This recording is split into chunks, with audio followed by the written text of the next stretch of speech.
Bonjour, bienvenue à tous. Nous vous souhaitons la bienvenue à ce webinaire auquel nous ferons part de notre retour d'expérience de l'incendie qui a eu lieu le 10 mars dernier chez OVH. Au préalable, je vous invite à nous confirmer que vous voyez bien l'écran, vous nous voyez bien et que vous nous entendez bien. Merci. Donc, vous pouvez avoir quelques retours via les questions.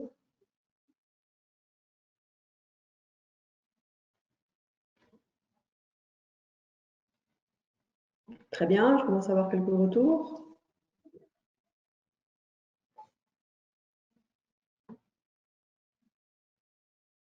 D'accord. Ok, donc on a des retours positifs, donc on va pouvoir effectivement démarrer ce webinaire.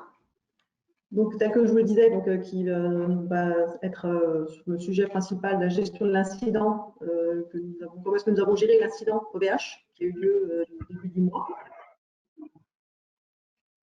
Donc, dans un premier temps, ce que je vous propose, c'est de faire un bref, préalablement de brièvement rappeler quelques informations sur Kiwi Backup, de vous donner quelques informations. Donc, c'est ça, si tu veux bien avancer le slide, s'il te plaît. Oui, pardon, excuse-moi. J'essayais juste d'activer notre caméra, mais visiblement, je n'ai pas le droit. Vas-y, je te laisse continuer. Voilà, donc Kiwi Backup, donc, en quelques mots, donc, nous sommes éditeurs de solutions de sauvegarde de données, à la fois pour les données dites classiques et données également de santé. Nous existons depuis 2003. Voilà, nous sommes situés en Alsace, plus précisément à Mulhouse. Et depuis janvier 2020, nous sommes certifiés HDS et ISO 27001 pour notre solution Kiwi Santé. Voilà. Donc maintenant, je vais brièvement vous... Voilà, si tu peux passer au slide suivant, parler du sommaire et ensuite je laisserai la main donc, à Sébastien et à Morgane. Donc dans ce sommaire, on peut voir donc, les différents points qui seront abordés. Donc d'abord, quelques petites informations concernant l'incident dont tout le monde a entendu parler. Quelles mesures préventives étaient déjà en place au sein de Kiwi Backup. Ensuite, la journée du 10 mars, une journée d'enfer, effectivement, et les conclusions à tirer de cet incendie. Voilà. Donc, les personnes qui vont à présent prendre la main sur ce webinaire donc, sont Sébastien Heitzmann, qui est le gérant et directeur technique de Kiwi Backup. Et il sera accompagné donc avec Morgane Werner, qui est donc notre administrateur système et qui s'occupe également de la partie support client. Voilà, donc je vous laisse la main. Et donc, si vous avez des questions, n'hésitez pas à nous en faire part. Nous les prendrons au fur et à mesure. Et ensuite, nous prendrons à la fin aussi les questions complémentaires. Bon webinaire à tous. Merci. Merci Stéphanie.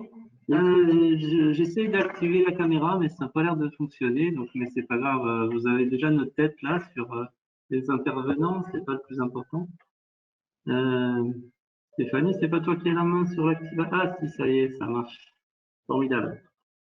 Morgane, et moi. Donc, rebonjour à tous. Donc, on va commencer tout de suite. Et puis, bonjour à aux très nombreux participants. On a beaucoup plus d'inscrits que d'habitude. Donc, on voit que c'est un sujet qui vous intéresse. La sécurité, c'est un petit peu normal.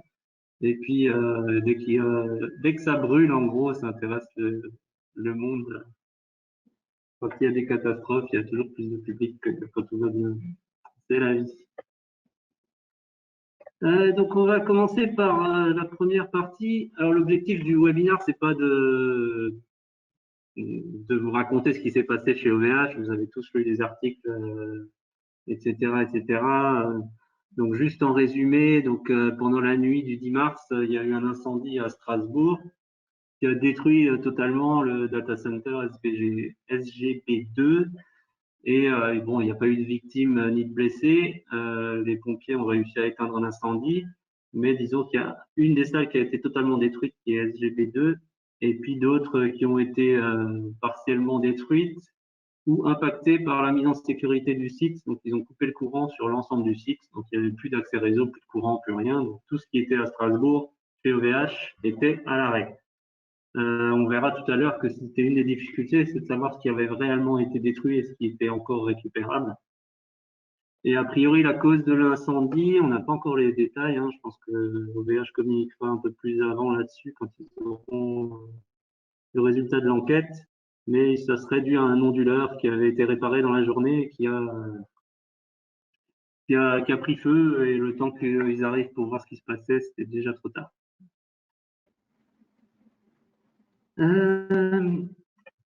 Voilà, alors avec Kiwi Backup, on est certifié ISO 27001 depuis 2 ans maintenant. Alors, peut-être que tout le monde ne sait pas ce que c'est ISO 27001, donc je fais juste en 2 mots, hein, on ne va pas en faire 1 heure sur le sujet.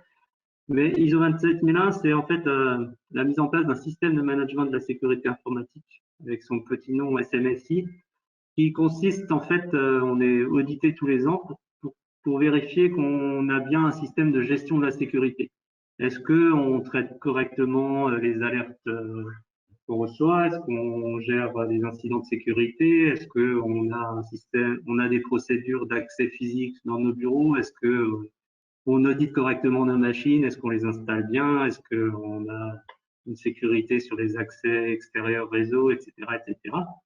Donc, l'ISO 27001 fait partie de nos certifications HDS. HDS, c'est quelques mesures en plus que l'ISO 27001, mais l'ensemble de notre activité pour le service de sauvegarde est dans le périmètre de cette certification.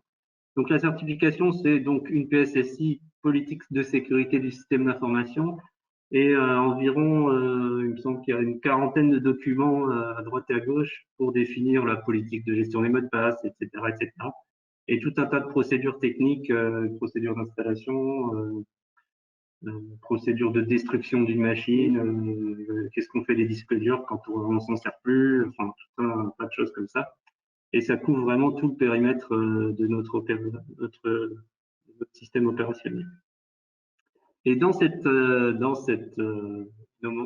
liste de documents, il y a un document qui s'appelle l'analyse de risque, qui est un document qui nous permet qu'on remet à jour tous les ans, dans lequel on va analyser quels sont les risques qu'on couvre par rapport à différents sujets sur notre système d'information.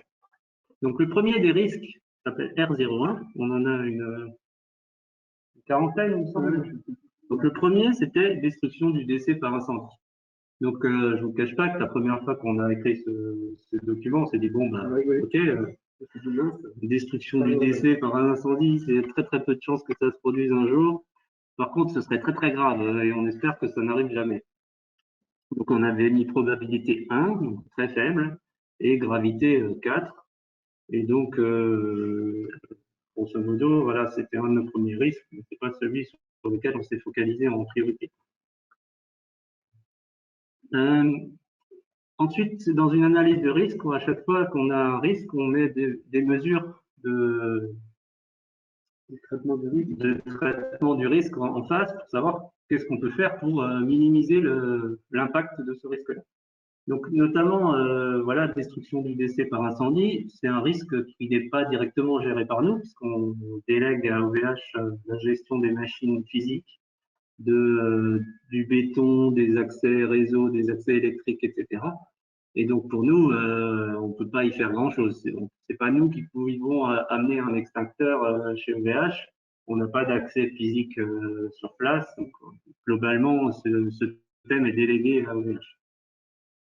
Par contre, ce qu'on peut faire nous, c'est s'assurer que si ce risque s'avère réel, il se transforme en réalité, qu'on ait une solution de secours. Donc nous, on a défini pour ça un plan de reprise d'activité, donc dans lequel on a défini comment ça se passait, comment on répliquait les données sur un autre data center, et comment on se déroule ce plan, comment on le teste, comment on le met en place, comment on le revoit tous les ans, etc., etc. Donc, notre PRA, je te laisse un petit peu expliquer. Ouais. Regarde que je ne parle pas tout seul. Alors, notre PRA, en fait, pour une partie classique, on a simplement déjà dans un premier temps défini qu'on allait avoir telle machine à tel endroit, donc on fait en sorte que ce ne soit pas dans le même data center. Donc, au DH, ils en ont 3. À l'époque, on a mis en place la plateforme santé, il n'y en avait que 2 qui étaient agréés HDF, donc on a dû faire avec Strasbourg et avec Roubaix. Donc, sur la partie santé, on a été impacté sur notre frontale et du coup, toutes les machines qui étaient à Strasbourg, en tout cas pour la partie santé, étaient impactées par l'incendie. Et du coup, on était bien content de l'avoir. Donc, qu'est-ce qui se passe avec notre Opera? On copie grosso modo tous les jours tout ce qui est la donnée stockée sur notre serveur, que ce soit les datas des clients, ainsi que les bases de données qui vont nous permettre de faire fonctionner notre application, ainsi que les logs, enfin tout un tas de choses qui permettent, si on a ce genre de cas, de pouvoir repartir assez rapidement. Donc ces PRA, ils sont testés une à deux, voire des fois trois fois par an par des tests en interne chez nous. Donc comment ça se compose? On fait simplement un backup la veille et on essaye de le restaurer le lendemain sur un autre PRA, sans passer sur l'autre data center, voilà. Et du coup, pour l'instant, nos tests ont toujours fonctionné, donc on est assez confiant quand même sur la mise en place de ce PRA. Hein, voilà, je sais pas, par rapport à ce slide-là, il y a autre chose. Voilà, ce que je veux rajouter simplement, c'est que voilà, le PRA, c'est un document assez complet et une vingtaine de pages dans lequel on définit qu'est-ce qu'on backup, à quelle fréquence, comment on teste son effectivité, etc., etc. Et la procédure de test, c'est quelque chose de très important. Une fois par an, au minimum, on va tester ce PRA. On va faire comme si on avait perdu un data center complet. Et puis, on regarde si on a bien tout, si tout se passe correctement, s'il n'y a pas un bout, etc. Et à chaque fois qu'on fait un test, il se trouve que, tiens, en fait, voilà, j'ai grosso modo 95%, mais il me manque tel fichier de conf, donc je reconstruis le fichier de conf, etc., etc. Donc, c'est des tests qui sont vraiment très utiles à faire et que je vous suggère fortement de faire. Tester un PRA, on se rend compte quand on le fait que qu'on ne peut pas forcément toujours penser à tout. On a beau, Surtout sur le premier test, quoi, il faut forcément. voilà, disons qu'on en est au troisième test et il y a encore des tout petits bouts qui nous manquent et c'est important de faire cette revue de test, sachant que les architectures peuvent aussi changer au fil du temps et on a rajouté un truc, on a oublié de penser au PRA, etc. Et c'est important de retester régulièrement. Dans notre PRA, il y a marqué qu'on doit le tester au minimum une fois par an. Donc là, on a fait un test en grandeur réelle, le 10-03 2021. Donc à 7 heures, il se trouve que j'étais levé tôt ce jour-là, et puis j'ai un client qui m'appelle et qui me dit, alors c'était pas un client de Kiwi Backup en l'occurrence, c'était un client de ZLE, qui m'appelle et qui me dit, ah, j'arrive plus à accéder à mon appli, comment ça se fait, c'est bizarre. Et puis il me dit, vous n'avez pas entendu parler de l'incendie chez OVH? Donc je venais juste de me lever. Ah, je dis non, je sais pas. Il me dit, oui, il y a un article dans le Figaro, comme quoi c'est en train de brûler, etc. Donc là, je me dis, bon, c'est cool, je vais passer une bonne journée. Je sens que ça va être une journée un peu compliquée. Donc voilà comment ça a commencé. Donc à 7h02, je dis, ah, c'est quand même bizarre. Normalement, on a un monitoring. Je regarde mes mails, je regarde mes SMS, j'ai pas d'informations, rien qui se passe. On n'a pas de monitoring. Donc, je ne sais pas ce qu'on a perdu. On a quand même, on avait une bonne trentaine de machines OVH, chez OVH Strasbourg. Mais après, il faut identifier lesquels c'est, quels sont les clients qui sont derrière, etc., etc. Donc, la première chose que je fais, c'est évidemment, je me renseigne sur ce qui s'est passé chez OVH. Il y a eu une communication par Twitter assez rapidement le matin, mais sans forcément beaucoup de détails. Et un incendie, tout le monde va bien, c'est en cours de traitement par les pompiers, mais on n'a pas plus d'infos que ça. Donc à 7h15, j'appelle Morgane, qui vous raconte la suite. Ouais, donc je me fais tirer donc déjà j'adore ça, c'est chouette. Et puis il me dit, d'abord, le premier appel, j'ai pas décroché parce que je dormais encore. Et du coup, je me suis quand même réveillé, puis j'avais un message sur mon répondeur où on m'annonçait qu'il y avait un incendie chez OVH.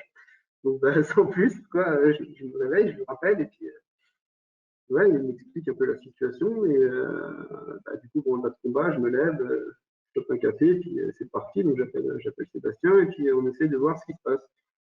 Donc on essaie déjà de faire dans un premier temps une espèce d'inventaire de nos machines, notamment, comme je vous l'ai expliqué, il y a plusieurs sociétés, donc pour Kiwi, on savait assez facilement identifier pour tout ce qui est en tout cas dans notre périmètre, les machines qui sont à Strasbourg, hein, mais on ne pouvait pas forcément savoir sur quelle baie, sur quelle salle chez eux. Enfin, voilà, il fallait quand même qu'on creuse un petit peu parce qu'on n'avait pas forcément tout bien noté comme il fallait par rapport notamment aux emplacements de baies et ce genre de choses.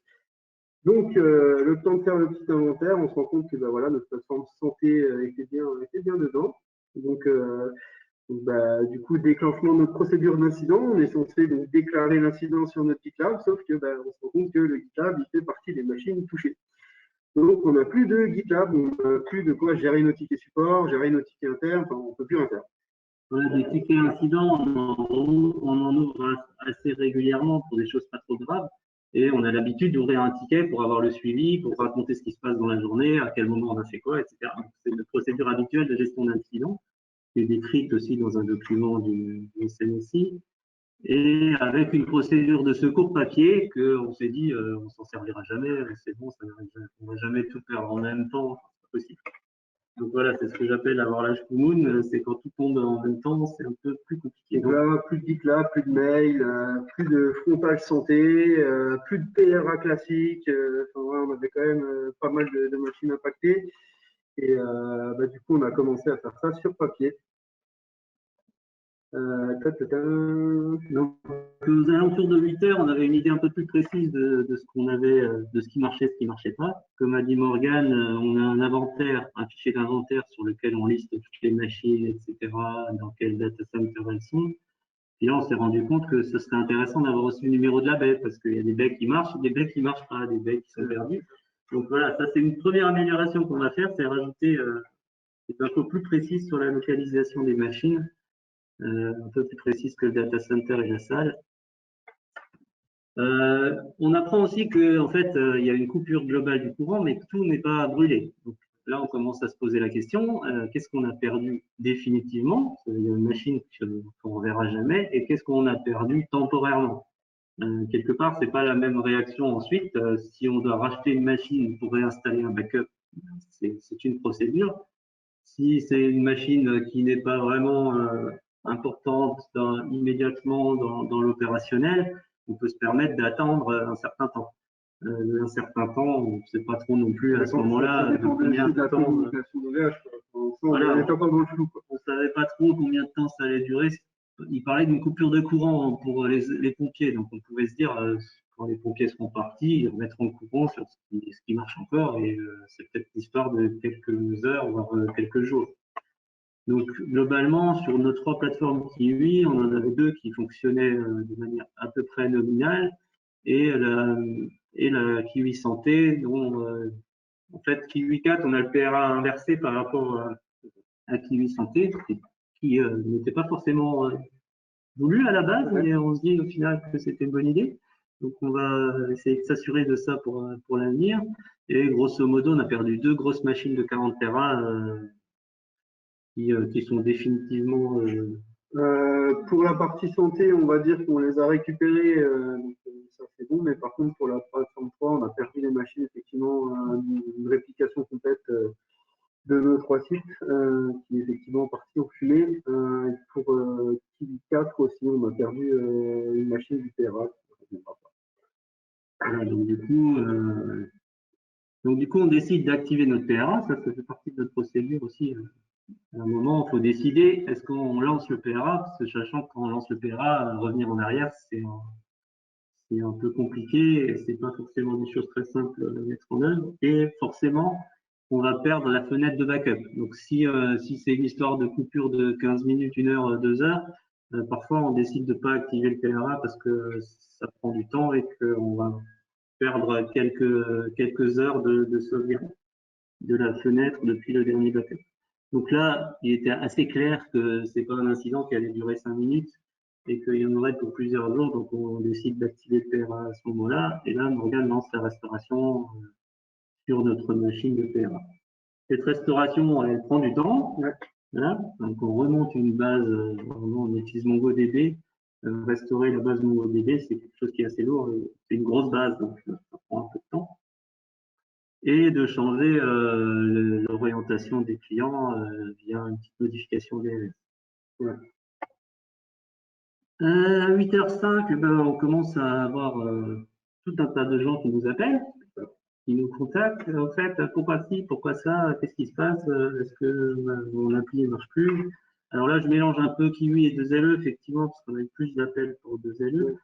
Et donc là, ben, on décide de monter une équipe, une cellule de crise pour répondre au téléphone. Parce que ce que les gens ont du mal parfois à comprendre, c'est que quand on est au téléphone, on n'est pas en train de régler les problèmes. Donc quand on a des clients qui appellent tous les quarts d'heure pour savoir où on en est, si on fait que ça dans la journée, ben, on fait rien, en fait. Rien n'avance. Donc du coup, on a délégué à notre comptable, à l'équipe marketing, etc., la tâche de répondre au téléphone, d'expliquer ce qui se passe et puis de dire qu'on est en train de s'en occuper. Et donc ça, c'est également important. Loïc a également envoyé des mails pour prévenir nos clients Kiwi et 2LE de l'incident et comme quoi, voilà, on était évidemment au courant et qu'on était en train de voir ce qui se passait. Et on définit des priorités parce que voilà, quand on perd 40 machines, on ne peut pas les remonter tous en même temps. Donc on décide de ce qui est le plus important et le plus prioritaire. Et ensuite, il faut expliquer ça aux clients. Eux veulent tous que leur problématique soit prioritaire. Après, on a eu quand même des gens relativement compréhensifs et plutôt des encouragements globalement que des mécontents. Il y a toujours quelques exceptions, mais je tairai le nom. Donc, on active le PRA, on charge le backup, on relance les services Docker. Et voilà, là, on se rend compte qu'il y a deux, trois trucs quand même qui n'ont pas. Bon, une grande partie, la plus importante, c'était bon. Mais on se rend compte qu'on n'a pas de frontal pour accéder à notre admin. En fait, on a, entre guillemets, activé ce qu'il faut pour que les backups puissent rentrer et fonctionner, mais on n'a pas moyen de les consulter. Donc, ça, c'est pas cool. Et le souci, c'est que pour remonter cette partie qui nous manque, on avait besoin de notre GitLab où on a notre registre d'images Docker qui est sur cette machine aussi. Du coup, pas moyen de récupérer d'images à quelque part. Une seule solution était éventuellement d'essayer de monter un registre de secours. Donc, on a essayé de faire ça avec Sébastien, mais on s'est rendu compte que c'était pas forcément ce qui avait de plus optimal et de plus facile à mettre en place. Donc, le plus rapide, c'était d'utiliser en fait la proposition qui a été faite par OVH de mettre des machines rapidement à disposition pour des réinstalls. Donc, on a recommandé une machine. Ouais, il y a aussi la bascule DNS. Ouais. Donc, je vais d'abord parler de la bascule DNS. Donc, pour la bascule des DNS, en fait, on a eu un petit souci parce qu'OVH, comme ils étaient en train de brûler, il y a pas mal de gens qui essaient de se connecter sur leur manager. Donc, le manager était devenu presque quasi inutilisable. En gros, on pouvait naviguer dans deux, trois trucs, mais globalement, ça ne chargeait pas les pages. Donc, impossible de modifier les DNS pendant presque, je dirais presque 2 heures, 2 heures et demie. Ouais, toute la matinée. Voilà, toute la matinée, c'était compliqué. Donc, on savait que si on changeait les DNS, les backups pouvaient rentrer, hein, mais voilà. Donc, au niveau des DNS, on était en attente donc, que OVH règle leurs petits soucis d'accessibilité. Et pour le GitLab, du coup, vu qu'on n'avait plus notre registry, on a décidé de commander une nouvelle machine et de lancer une restauration de notre GitLab qu'on avait sur une sauvegarde Kiwi. Donc, voilà. On l'a restauré sur la nouvelle machine, une machine qu'on a commandée vers 9h et qu'on a reçue à 16h. Ce qui était quand même pas mal déjà rapide vu à mon avis la crise qui devait se passer chez OVH. Voilà, on a bien fait de faire ça relativement rapidement parce que dans les jours qui ont suivi, c'était devenu compliqué d'avoir des machines. Je crois que le moment on avait commandé une machine pour 2LE, on l'a eu une semaine après. Donc je pense qu'on a eu du bol sur ce coup-là, on a eu assez rapidement notre machine. Et du coup, on a eu la livraison de cette machine vers 16h et on a commencé à remettre en place tout ça. Je crois qu'on a fini vers 20h30. On avait terminé de remettre le kit en place et du coup, on a laissé la partie. Entre-temps, les noms de domaines sont revenus chez OVH, on pouvait de nouveau les gérer. Donc, on a fait ce qu'il fallait pour que les backups puissent fonctionner. Mais on a décidé que 20h30, c'était déjà, qu'on a déjà passé une bonne grosse journée et que ça pouvait attendre le lendemain pour que l'interface soit de nouveau accessible, puisque ça n'empêchait pas, comme dit, le cœur même de la solution de fonctionner. Donc le lendemain matin, on a remis ça en place. Voilà. Au niveau du bilan de la première journée, voilà, on a activé notre PRA qu'on avait testé, donc on l'a fait dans une relative sérénité, parce qu'il faut imaginer quand même qu'une journée comme ça, c'est pas de tout repos et il y a plutôt du stress et Donc, avoir testé des procédures de reprise, c'est quand même beaucoup plus sécurisant que quand on le fait pour la première fois, sans être sûr que tout va bien, etc. Donc, voilà, encore une fois, faites des tests de restauration, c'est extrêmement important. On s'est rendu compte que remonter le GitLab, c'était relativement long. Ça, c'est pour nous un point négatif. On verra tout à l'heure les améliorations qu'on va mettre. On n'avait toujours pas de service mail puisque aussi. voilà, la machine, en fait, au final, on l'a récupérée, je crois. Ouais, Voilà, enfin, le mail, il ne peut pas attendre 3 semaines pour la récupérer, c'est pas possible. Donc, on a remonté une machine de mail avec la problématique, c'est qu'il y avait beaucoup de gens dans la queue, beaucoup de mails en attente. Du coup, on a déclenché l'anti-spam. Enfin, voilà, en général, les emmerdements volent en escadrille, comme on dit. Du coup, voilà, fin de première journée, on a déjà les backups qui retournent, donc tout ce qui était sous le contrôle de l'ISO 27001 fonctionnait correctement, à part le webadmin, mais qui est revenu dans le lendemain maintenant. Donc voilà, je vais pas continuer l'histoire parce qu'on y est encore. Enfin, disons que voilà, le plus intense, c'était quand même la première journée, les 3 premiers jours même, je dirais. Maintenant, voilà, on a encore quelques petites choses qui sont en train de revenir tout doucement. On remet en place le PRA pour les machines qu'on a perdues. Voilà, disons qu'on est sorti de l'auberge. Et, et voilà, globalement, aujourd'hui, on est à peu près en configuration opérationnelle. Donc, semaine dernière, je ne sais pas s'il y a des questions, Stéphanie, peut-être. Non, pas pour le moment, non. Je parle moins vite. Ok, c'est noté.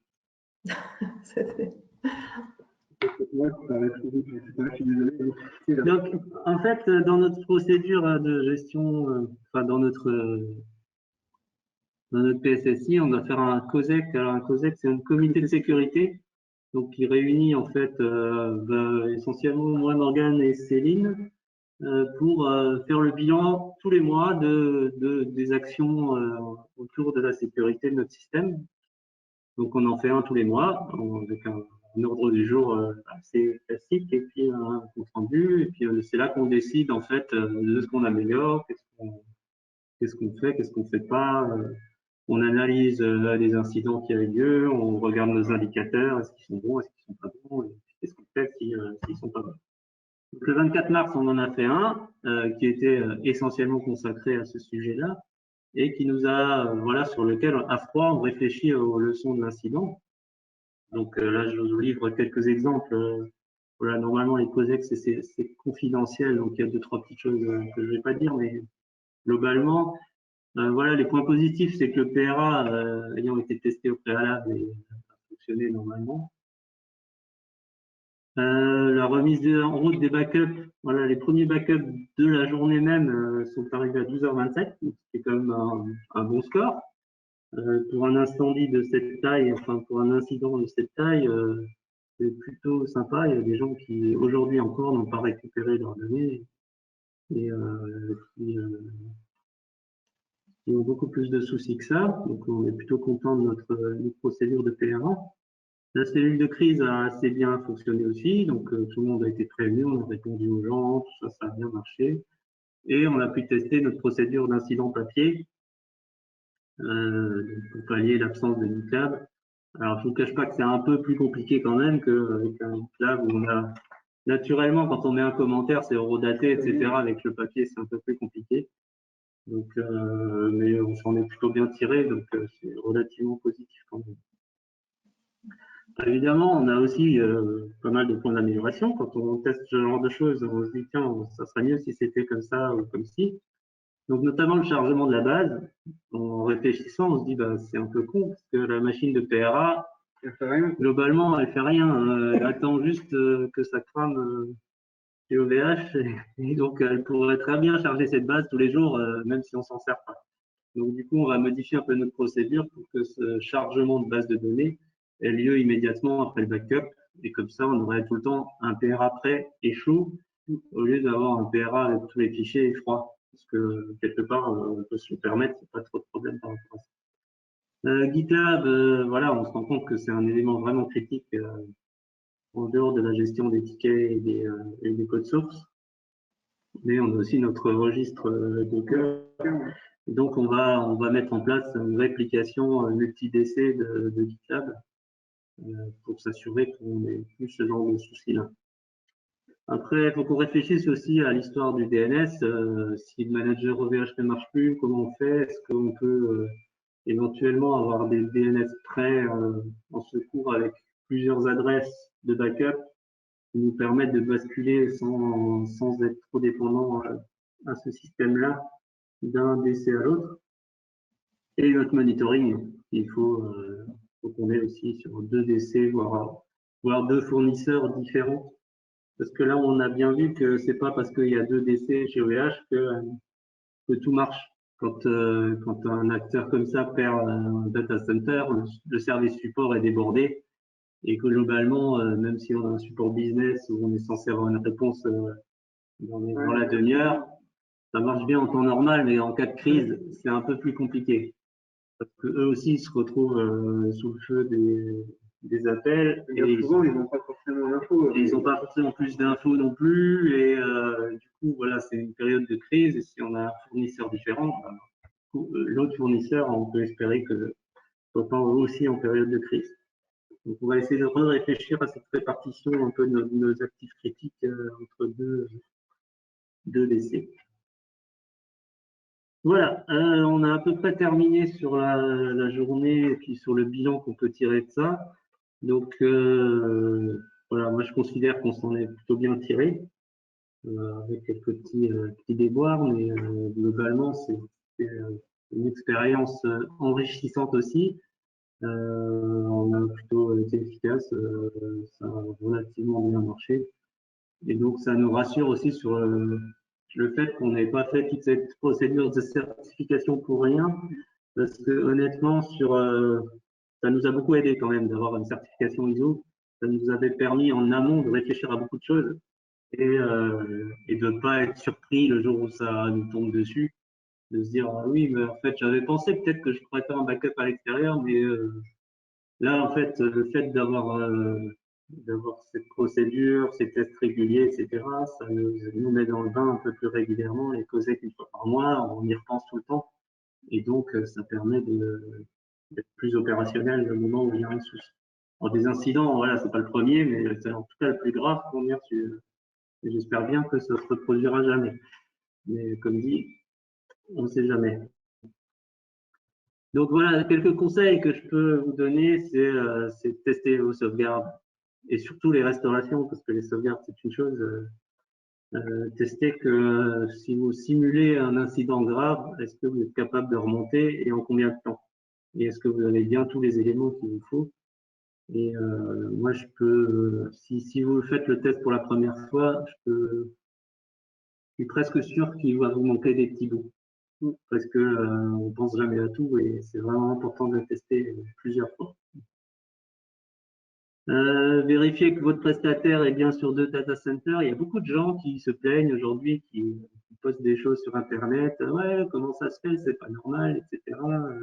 Moi, j'ai loué un serveur, mais j'ai pas lu le contrat dans lequel il y a marqué qu'il n'y a pas de réplication, etc. Donc, à un moment, c'est important aussi de savoir ce qu'on achète et à quoi ça correspond. Et quand on achète un serveur dans un DC de n'importe quel hébergeur, si c'est pas marqué qu'il est répliqué dans un autre DC, c'est qu'il l'est pas, tout simplement. Donc, c'est important de vérifier ça. Et quand on sait ce qu'on achète, nous, on sait ce qu'on achète. Quelque part, on achète une machine, on sait très bien que si la machine disparaît ou qu'elle crache, on n'a plus ce qu'il y a dessus. Mais du coup, on prend les mesures qui vont avec. Par contre, on lit les contrats et on regarde ce qu'il y a avec. Et puis, choisir un prestataire ISO 27001 parce que ça garantit quand même qu'il est un peu réfléchi à la question et qu'il a bien des procédures de gestion d'incidents, etc.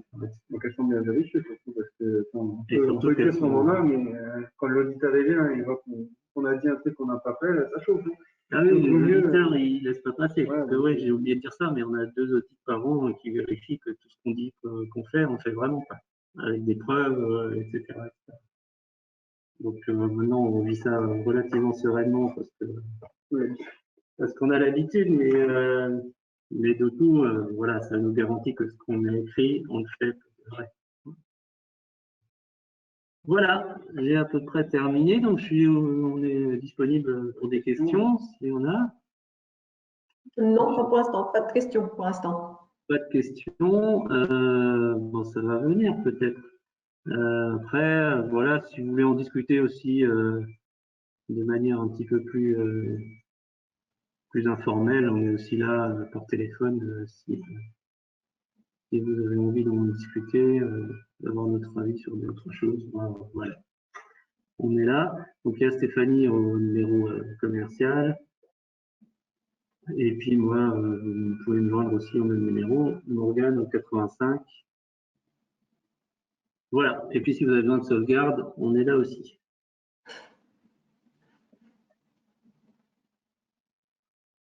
Voilà, j'espère de ne pas avoir été trop long, de ne pas avoir parlé trop vite. Ah, t'as trouvé comment afficher toutes les listes. Il y a eu une petite période où c'était un petit peu rapide. Le débit était un peu soutenu. Ouais, en général, on me dit que je parle trop longtemps, alors j'essaie de parler plus vite pour caser tout ce que j'ai à dire, mais c'est pas une bonne idée. J'ai une question. Ouais, est-ce qu'on continue à te faire confiance à OVH? Alors, c'est une bonne question. Oui et non. C'est-à-dire que oui, dans le sens où on a bien pris en compte, nous, que quand on achète un serveur physique, il n'y a pas de sauvegarde, il n'y a pas de choses cachées. On a ce qu'on a, on obtient de chez eux ce qu'on a acheté et c'est à nous de gérer le reste. Et pour ça, les choses sont relativement claires. OVH ne nous garantit pas qu'il n'y aura jamais d'incendie dans le BC, ça n'existe dans aucun contrat. C'est des choses qui peuvent arriver. Et pour le coup, c'était dans notre analyse de risque, on n'a pas franchement eu de surprise en disant ah c'est vrai, ça peut brûler. Ben oui, on sait que ça peut brûler. Donc on avait anticipé ce risque-là. Maintenant, on va être un peu plus regardant aussi sur voilà, il y a deux trois choses qui passent, comme quoi il n'y a pas de sécurité incendie ou des choses comme ça. Donc, on va sans doute poser des questions un petit peu plus précises sur les mesures de gestion du risque qu'ils ont en place chez eux. Et salle par salle, par exemple, il paraît qu'il y a certaines salles qui sont équipées de certains équipements et d'autres non. Donc ça nous intéresse, nous, de savoir exactement ce qu'il y a dans chaque salle, sachant que c'est où sont les machines. Et donc, voilà. Donc la réponse est oui, oui et non. On va... Après, moi, pour rebondir là-dessus, je pense que, étant donné qu'ils ont été victimes en fait d'un incident de ce genre-là, ben, du coup, c'est un peu le principe de ce que nous on a avec l'ISO, c'est-à-dire que voilà, on doit se préparer à certaines choses et ce qu'on n'a pas vu, ben, on apprend de ce qu'on n'a pas vu. Et je pense que eux, étant donné qu'ils ont été pris dans cet incident qui est assez gros, en plus ça les a un peu explosés, je pense que, à mon avis, ça va pas revenir chez eux. Enfin, voilà, on n'est pas à l'abri du 0%, mais je pense qu'ils vont se préparer pour pas que ça se reproduise, ce qui ne va pas forcément être le cas d'un hébergeur qui n'aurait pas connu le problème. Voilà, à mon avis, c'est aussi. Là, je suis assez connu pour faire des relative transparence. Enfin, quand on voit les communications qui ont eu lieu pendant la crise, c'est un exemple de transparence sur ce qui leur arrive. Et souvent, les analyses post-mortem qu'on reçoit quelques semaines ou quelques mois plus tard sont relativement détaillées avec à chaque fois les mesures qui vont être mises en place par rapport à tel ou tel risque. Il y a eu également, il y a quelques années, une coupure réseau. Voilà, c'était expliqué de manière très très claire qu'est-ce qui s'est passé, pourquoi. Après, le risque zéro, il n'existe pas. Et il y a eu des cas d'autres décès qui n'étaient pas OVH et qui ont eu des soucis du même genre. Il y a eu Amazon qui est tombé pendant quelques heures, etc. etc. Donc, on n'est jamais à l'abri d'un problème. Mais voilà, ce qui est important, c'est de s'y préparer, de savoir quels sont les risques qu'on prend. Et voilà. Alors, nous, voilà, quid des data centers hors UE, nous, on s'interdit aujourd'hui d'héberger hors de France. On a eu une proposition d'OVH de mettre des serveurs à Francfort parce qu'il n'y avait plus de disponibilité à Gravelines et Roubaix. Pour l'instant, on a dit non. Nous, un de nos arguments de vente, c'est d'être hébergé en France. On ne va pas commencer à déroger avec ça. AWS, clairement, c'est même pas envisagé aujourd'hui. Il y a quand même des problèmes avec le Cloud Act, il y a des problèmes avec justement le Privacy Shield, le RGPD, voilà. Et des problèmes de coût également. AWS, c'est pas si on est obligé de multiplier nos tarifs par deux parce que c'est plus cher, ça ne va pas le faire non plus. On a quand même des impératifs de garder un coût relativement faible pour être compétitif sur notre marché. C'est un élément essentiel aussi, le coût du giga est important pour nous, donc on fait tout ce qu'on peut pour essayer de le garder sous contrôle. Donc pas de AWS. Et on a alors AWS aussi dans un autre sens, dans le sens où voilà, on pourrait utiliser un cloud qui sait tout faire à notre place, la réplication, la sauvegarde, le backup, le PRA, etc. Là, sur des opérations comme ça, on voit bien que garder la main sur la technique, c'est quelque chose d'important. Pour moi, c'est important. C'est-à-dire quand il y a un incident comme ça, je veux savoir quoi faire. Je veux avoir la main sur la restauration. Je veux pouvoir récupérer mes données. On a l'exemple chez OVH, il y a une option de backup. Les backups, ils n'étaient plus là. Ils ont cramé avec pour certains, voire ils étaient inaccessibles parce qu'ils étaient dans une salle qui était arrêtée. Voilà, on peut faire confiance à 100% à un opérateur de cloud, mais c'est pas notre but. Et nous, on a besoin de maîtriser notre architecture technique à partir du matériel jusqu'au service fourni. Et c'est important pour moi. Donc, voilà, je ne veux pas m'appuyer sur un cloud Kubernetes qui marche tout seul et sur lequel je ne sais pas exactement comment ça fonctionne. Parce que quand on a le moindre souci ou quand on a des problèmes de perf ou n'importe quoi, ben, si on n'a pas la main sur tout, c'est difficile de changer des éléments. Donc voilà, ça c'est un choix philosophique de ma part. Il y en a qui font d'autres choix, mais libre à eux. Sébastien, on a encore une question intermédiaire. Donc, savoir comment est-ce qu'on a pallié les difficultés d'approvisionnement des machines chez OVH après l'incendie. Comme il y avait des difficultés d'approvisionnement, les machines n'étaient pas forcément encore accessibles. Oui, bah, en fait, on a suffisamment de machines pour qu'on ait réussi. Alors, ça concerne plus effectivement 2LE, où on avait quelques VPS qui sont tombés et qu'on a récupéré encore la dernière hier soir. C'est pas la dernière, je crois d'ailleurs. Donc, on a rapatrié les applications sur des serveurs qu'on avait déjà. C'est vrai que voilà, la difficulté d'approvisionnement, elle n'est pas réglée aujourd'hui. Il y a des machines qu'on aimerait bien avoir parce que OVH a mis en route une grosse fabrication, mais ça ne correspond pas exactement aux machines qu'on a l'habitude d'acheter. Donc, c'est pas tout à fait les mêmes specs. Les disques sont plus petits, il y a moins de disques, donc du coup, ça n'a pas la même capacité. Donc, c'est un peu compliqué. Donc, on n'a pas franchement répondu à cette question-là. Voilà. Donc, on a utilisé les machines qu'on avait déjà, qu'on a un peu remasterisées, puis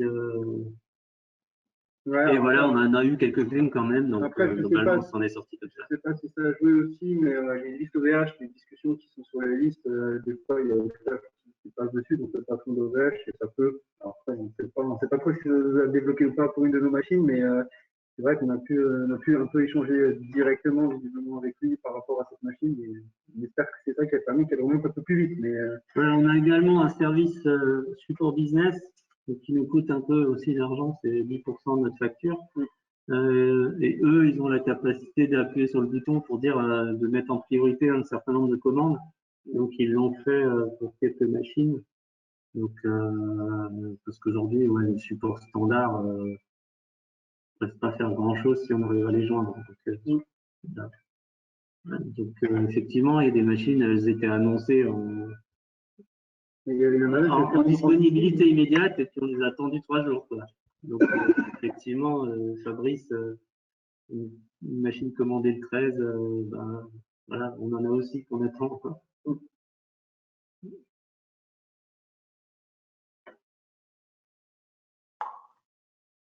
Est-ce qu'on ne veut pas gérer les vaccins? Non, je pense pas. On va peut-être s'occuper de ce qu'on sait faire et puis on va laisser les vaccins aux autres. Merci en tout cas pour tous vos commentaires et puis Pour revenir par rapport au sujet des vaccins, il faut savoir qu'on a géré cette crise en full télétravail. Hein. Donc, c'est qu'on s'est bien aussi préparé à pouvoir tout gérer à distance. Voilà. Voilà, parce que nous, on a activé notre PRA de bureau depuis longtemps aussi. Parce que depuis qu'on a déménagé, on n'a plus de fibre. Chaque fois qu'on expliquait ça à l'auditeur, que si les bureaux brûlaient, on s'en foutait un peu et qu'on était capable de tout gérer à distance, bah, il nous regardait un peu de travers. Mais là, il va plus pouvoir nous regarder de travers parce qu'on l'a prouvé. Et ça fait quasiment un an qu'on gère toute notre info à distance sans qu'on ait de soucis, ni de sécurité, ni d'accès, ni de quoi que ce soit.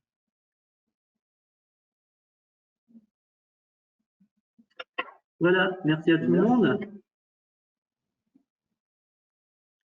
Merci à tout le monde, merci pour vos commentaires. Et puis, comme l'a dit Sébastien tout à l'heure, si vous avez encore des questions techniques ou moins techniques, moi je pourrais y répondre. Mais n'hésitez pas à revenir vers nous pour partager aussi votre expérience à vous. Et la présentation a été enregistrée, donc si Oui. vous voulez la revoir, alors si vous l'avez déjà vue, c'est peut-être pas, mais si vous voulez la passer à des collègues ou autres, je cède mon droit à l'image pour la diffusion. Masqué, c'est bon, il n'y a pas de souci. Il est déjà cédé. Ouais, je sais, je sais. Je ne m'en même pas demandé si j'avais été d'accord. Ok, très bien. Merci, bonne journée à tout le monde. Merci à tout le monde. Merci. Au revoir. Au revoir.